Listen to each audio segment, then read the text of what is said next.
শুভ সন্ধ্যা সবাইকে। আমি প্রশান্তি দাসারি, ভারত থেকে এসেছি।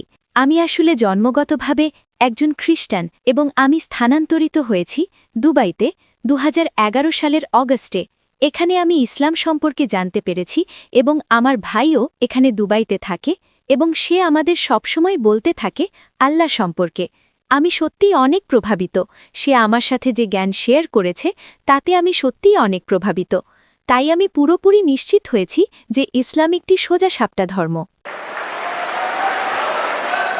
এবং আল্লাহই শুরু, তিনিই শেষ, তিনিই আদি এবং তিনিই অন্ত। আমরা সূর্যের দিকে তাকাতে পারি না 10 মিনিটের বেশি, তাহলে আমরা সৃষ্টিকর্তাকে কিভাবে দেখব? তাই আমি পুরোপুরি বিশ্বাস করি। তবে কিছু প্রশ্ন আছে যা নিয়ে আমাদের মনে সন্দেহ রয়েছে। যেহেতু আমি জন্মগতভাবে খ্রিস্টান, আমার 4টি প্রশ্ন আছে। মোট 4টি প্রশ্ন আছে ভাই জাকির নায়েকের কাছে। প্রথম প্রশ্নটি হল, ভাই, আমি আপনার ভিডিওগুলো শুনছি ইউটিউবে। আপনি সেখানে পবিত্র আত্মার সম্পর্কে কথা বলছিলেন এবং আপনি বিশেষভাবে উল্লেখ করেছেন যে পবিত্র আত্মার অস্তিত্ব আছে। তাই আমি জানতে চাই যে কোরআন অনুযায়ী ইসলামে কি পবিত্র আত্মার ধারণা আছে? এবং বাইবেলের পুরাতন নিয়মে একটি আয়াত আছে যে ঈশ্বরের আত্মা পানির ওপর বিরাজ করছিল। ঈশ্বরের আত্মা, তাহলে পবিত্র আত্মা কি আল্লাহ থেকে আলাদা কিছু? এটি আমার প্রশ্ন। বোন দুটি প্রশ্ন করেছেন। 1 নম্বর প্রশ্ন হল পবিত্র আত্মা বলতে কি বোঝায়, আর এই পবিত্র আত্মা আসলে কে কোরআন ও ইসলাম অনুযায়ী, এবং খ্রিস্টধর্মের তুলনায় এটা কেমন, এবং বাইবেল সত্যিই বলে যে ঈশ্বরের আত্মা পানির উপর বিরাজ করছিল, এর মানে কি? পবিত্র আত্মা কি ঈশ্বর থেকে আলাদা? বোন দুটি প্রশ্ন করেছেন। যদি আমি এই দুটি প্রশ্নের উত্তর দেই, তবে কি আপনি ইসলাম গ্রহণ করবেন? আমার মোট 4টি প্রশ্ন আছে, তাই আপনি কি চান আমি প্রথম দুটির উত্তর দেই, তারপর আপনি বাকি দুটি প্রশ্ন করবেন? হ্যাঁ, অবশ্যই। আমি 70% নিশ্চিত হয়েছি। আমার ভাই আমার সাথে যা শেয়ার করেছে এবং আপনার ভিডিওগুলো দেখে আমি 70% প্রভাবিত। আমি 70% নিশ্চিত আমি আপনার কাছে খুবই সৎ এবং স্বচ্ছ থাকছি। তাহলে ইনশাআল্লাহ যদি 4টি প্রশ্নের উত্তর পাওয়া যায়, জি। যদি 100% নিশ্চিত হন, তবে কি ইসলাম গ্রহণ করবেন? Inshallah, I will accept Islam. বোন দুটি প্রশ্ন করেছেন এবং এরপর তিনি বাকি দুটি প্রশ্ন করবেন যে বাইবেলে পবিত্র আত্মার কথা উল্লেখ আছে। পবিত্র আত্মার অর্থ কি? কোরআনে পবিত্র আত্মার যে সংজ্ঞা তা ইসলামের মতো এক নয়, কারণ খ্রিস্টানরা যখন পবিত্র আত্মার কথা বলে তারা মনে করে এটি ত্রিত্ববাদের একটি অংশ। একই সাথে 3 ঈশ্বর, যদিও ত্রিত্ববাদ শব্দটি বাইবেলের কোথাও নেই, কোথাও না। পিতা, পুত্র এবং পবিত্র আত্মা। যখন তারা পিতা বলে তখন তারা সর্বশক্তিমান ঈশ্বরের কথা ভাবেন, যেমন একজন সান্টাক্লজ স্বর্গে বসে আছেন আর পৃথিবীটা তার পায়ের নিচে। যখন তারা পুত্র নিয়ে কথা বলে তারা যীশুখ্রিস্ট বা ঈসা আলাইহিস সম্পর্কে ভাবে, যেমনটা জেফ্রি হান্টারকে কিং অব কিংস মুভিতে দেখা যায়, নীল চোখ আর সুন্দর নাকের একজন মানুষ। যখন তারা পবিত্র আত্মা নিয়ে কথা বলে তারা পেন্টেকস্টের সময় কবুতরের কথা ভাবেন, অথবা যখন যীশুখ্রিস্ট বাপ্তিস্মা নিচ্ছিলেন সে সময়ের কথা ভাবেন। কোরআনে যে আত্মার কথা বলা হয়েছে তা কি?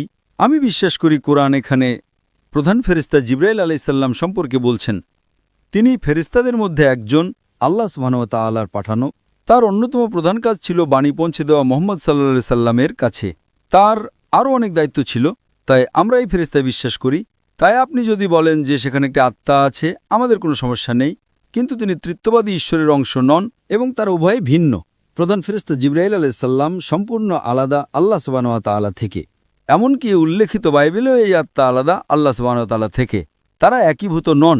এটি গির্জার নিজস্ব শিক্ষা, কারণ ত্রিত্ববাদ শব্দটি বাইবেলের কোথাও পাওয়া যায় না। কিন্তু যদি আপনি কোরআন পড়েন তবে ত্রিত্ববাদের কথা কোরআনের দুবার উল্লেখ করা হয়েছে।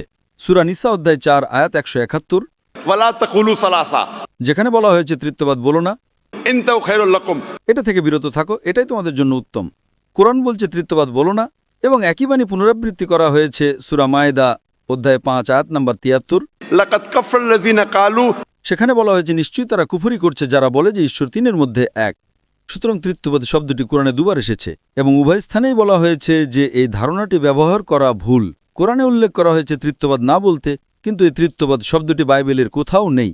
সবচেয়ে কাছাকাছি ত্রিত্ববাদের যে আয়াতটি বাইবেলে আছে সেটা হলো জনের অধ্যায় 5 আয়াত 7, যেখানে বলা হয়েছে স্বর্গে সাক্ষ্য দেওয়ার জন্য 3 জন আছেন, পিতা, বাক্য এবং পবিত্র আত্মা, আর এই তিনজনই এক। তো এই আয়াতটি আপনি যদি রিভাইজড স্ট্যান্ডার্ড ভার্সন বাইবেলের পড়েন, যা ৩২ জন উচ্চমানের খ্রিস্টান পণ্ডিত দ্বারা সংশ্লিষ্ট করা হয়েছে, তারা বলেছেন যে এই আয়াতটি গসপেল অফ জন অধ্যায় ৫ আয়াত ৭ একটি বাইরে থেকে ঢোকানো, এটা বানোয়াট মুদ্রার জাল। তাই তারা এই আয়াতটিকে বাইবেল থেকে বের করে দিয়েছেন। সুতরাং বাইবেলের যে আয়াতটি সরাসরি তৃতীয়বাদ নিয়ে কথা বলছিল না, কিন্তু তার সবচেয়ে কাছাকাছি ছিল, খ্রিস্টান শিক্ষাবিদরাই তাকে ছুঁড়ে ফেলে দিয়েছেন বানোয়াট এবং জাল হিসেবে। স্বাভাবিকভাবেই পবিত্র আত্মা এবং সর্বশক্তিমান ঈশ্বর, এরা দুটি ভিন্ন সত্তা, তারা এক নয়। এবং কোরআনে বলা হয়েছে জিবরাইল আলাইহিস সালামের কথা, তিনি একজন ফেরেশতা আল্লাহ সুবহানাহু ওয়া তাআলার। আশা করি বিষয়টি আপনার কাছে পরিষ্কার হয়েছে বোন। Yes, brother. আমি আপনার বাকি দুটি প্রশ্ন জানতে চাই। হ্যাঁ, আমার তৃতীয় প্রশ্নটি পবিত্র আত্মার সাথেই সম্পর্কিত। সকল নবী বা আল্লাহর মানুষ, যেমন ইব্রাহিম, ইসহাক এবং মুসা আলাহিসাল্লাম, এই সকল নবী আল্লাহর সাথে যোগাযোগ করতেন। তারা আল্লাহর সাথে ভাব বিনিময় করতেন। আল্লাহর সাথে যোগাযোগ করার জন্য যেহেতু তারা সবাই আল্লাহর মনোনীত ব্যক্তি ছিলেন, তাদের অবশ্যই বিশেষ কোনো শক্তির অধিকারী হতে হয়েছিল। এটি হয়তো আল্লাহর অনুগ্রহ ছিল, তাই এটি একটি শক্তি, সেখানে বিশেষ কোনো শক্তি কাজ করেছে যাতে তারা আল্লাহর সাথে যোগাযোগ করতে পারেন। তো সেই শক্তিটা আসলে কি? তো এতকাল আমার ধারণা বা বুঝটা যা ছিল তা হল পবিত্র আত্মার সাহায্যেই সকল নবী আল্লাহর সাথে সুপারিশ করতেন। এটি কি সত্য? বোন প্রশ্ন করেছেন যে রসুলগণ সুপারিশ করেন সর্বশক্তিমান আল্লাহর কাছে। এরপর আপনি বললেন যোগাযোগ করা আল্লাহর সাথে। বোন, ইংরেজি শব্দ সুপারিশ করা আর যোগাযোগ করা দুটি ভিন্ন জিনিস। তো আপনার প্রশ্নটি কি সুপারিশ করা নাকি যোগাযোগ করা? সুপারিশ করা। সুপারিশ করার মানে হলো কেউ অন্য কারো হয়ে সুপারিশ করে। কেউ অন্য কারো হয়ে সুপারিশ করে। এখন আপনাকে বুঝতে হবে যে যখন আপনি আল্লাহ সুবহানাহু ওয়া তাআলার সাথে কথা বলেন, তখন আল্লাহ সুবহানাহু ওয়া তাআলার কারো সুপারিশের প্রয়োজন নেই। এবং আল্লাহ কোরআনে বলেছেন, সূরা গাফির অধ্যায় নম্বর ৪০ আয়াত নম্বর ৬০, তোমরা আমাকে ডাকো, আমি তোমাদের ডাকে সাড়া দেব। আল্লাহ সুবহানাহু ওয়া তাআলার কাছে কারো সুপারিশের প্রয়োজন নেই। কেন? কারণ মানুষ উদাহরণ দেয় যে যখন আপনি বিচারকের কাছে যান, আদালতে আপনার মামলা পেশ করেন, তখন আপনি উকিল নিয়োগ করেন। একইভাবে আল্লাহর রসুলগণ হলেন আমাদের উকিল।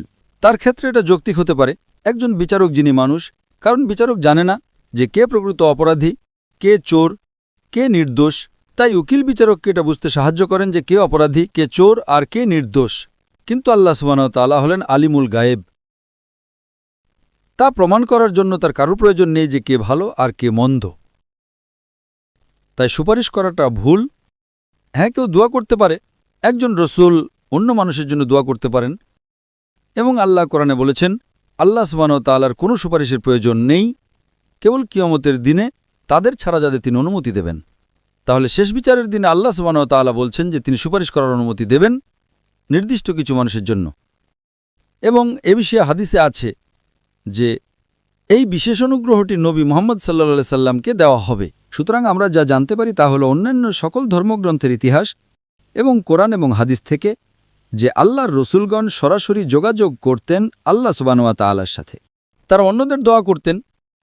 কিন্তু যদি আমরা নবীকে সুপারিশকারী হিসেবে ব্যবহার করি, অর্থাৎ যদি আমি প্রার্থনা করি আর মনে করি এই নবীর মাধ্যমে আল্লাহর কাছে যেতে হবে, নবীর আদেশ অনুসরণ করা ভালো, কিন্তু যদি আমি আল্লাহ সুবহানাহু ওয়া তাআলা ছাড়া অন্য কারো কাছে প্রার্থনা করি, যেটা অনেক মানুষই করে থাকে, তারা মানুষের কাছে প্রার্থনা করে এই ভেবে যে তারা সর্বশক্তিমান ঈশ্বরের খুব কাছের মানুষ।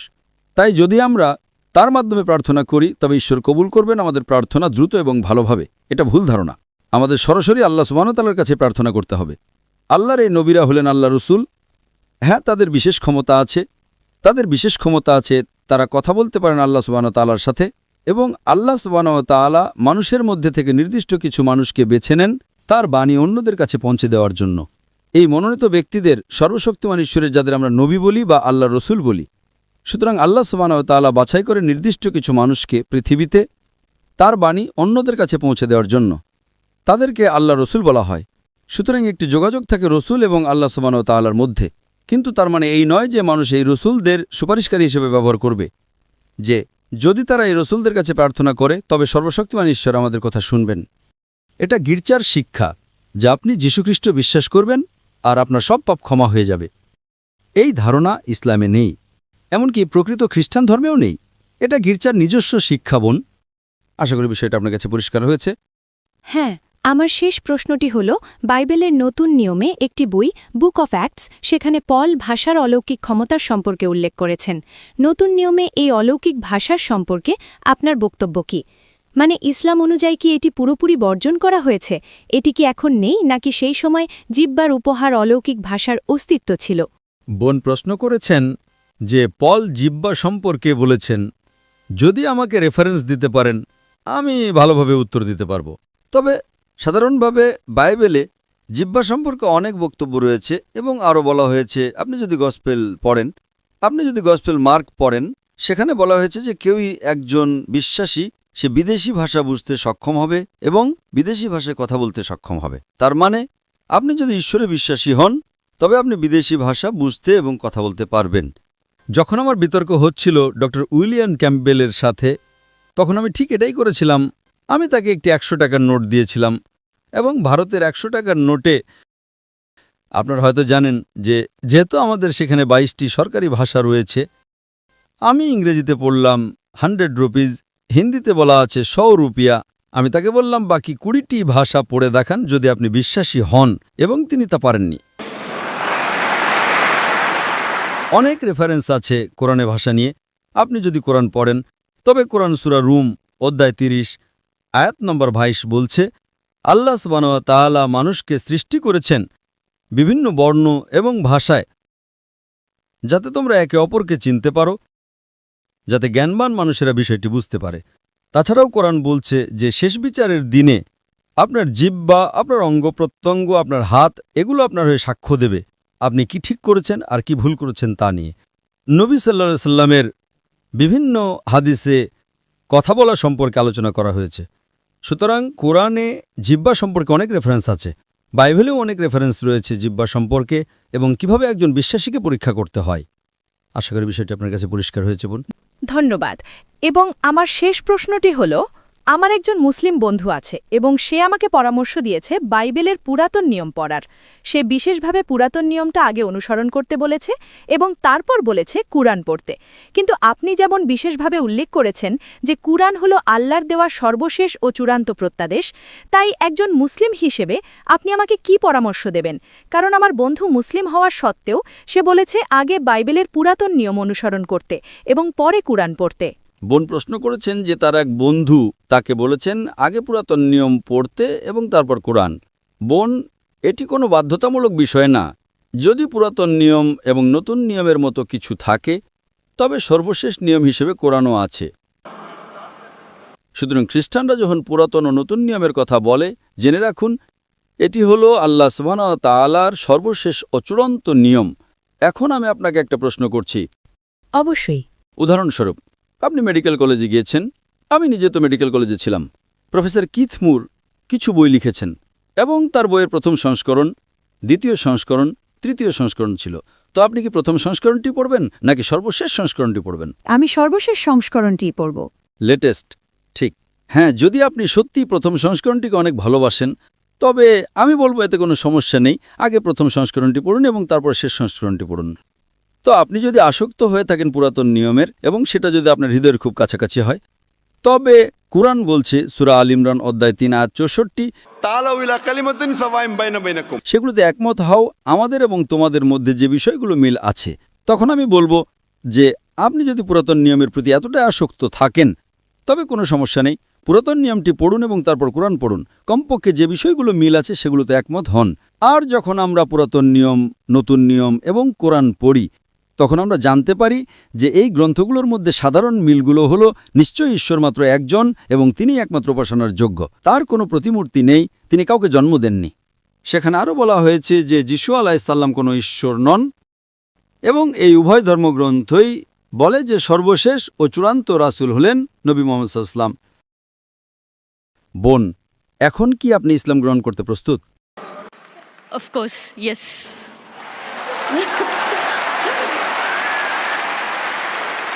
বোন আপনি কি বিশ্বাস করেন যে ঈশ্বর মাত্র একজন হ্যাঁ আমি বিশ্বাস করি যে ঈশ্বর কেবল একজনই আপনি কি বিশ্বাস করেন যিশু কোনো ঈশ্বর নন বরং তিনি আল্লাহর একজন রাসূল হ্যাঁ আমি বিশ্বাস করি যিশু একজন রাসূল আপনি কি বিশ্বাস করেন যে নবী মোহাম্মদ সাল্লাল্লাহু আলাইহি সাল্লাম সর্বশেষ ও চূড়ান্ত রাসূল? হ্যাঁ, আমি বিশ্বাস করি নবী মোহাম্মদ সাল্লাল্লাহু আলাইহি ওয়াসাল্লাম হলেন সর্বশেষ ও চূড়ান্ত রাসূল। বোন, আপনাকে কেউ কি ইসলাম গ্রহণ করতে জোর করছে? সরি? বোন, আপনাকে কেউ কি ইসলাম গ্রহণ করতে জোর করছে? না, কেউ জোর করছে না।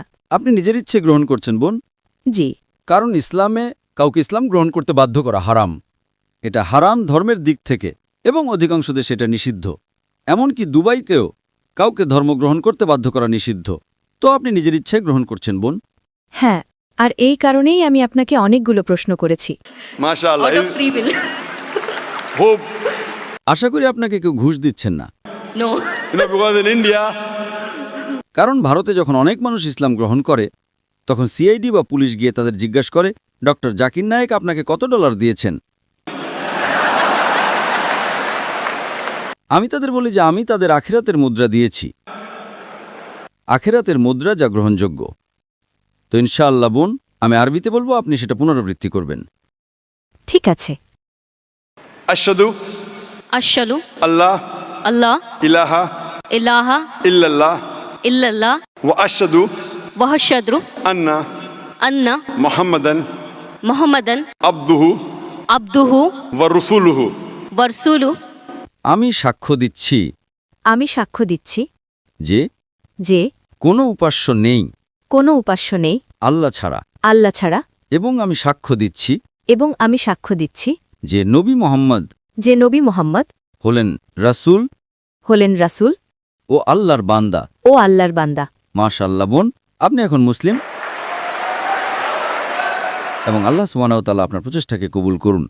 এবং আমি আল্লাহ সুবহানাহু ওয়া তাআলার কাছে দোয়া করি যে তিনি যেন আপনাকে আরও পথ প্রদর্শন করেন এবং ইনশাআল্লাহ আপনাকে এই দুনিয়াতে ও পরকালেও সর্বোত্তম প্রতিদান দান করেন এবং জান্নাতে স্থান দান করেন ইনশাআল্লাহ বোন। ধন্যবাদ।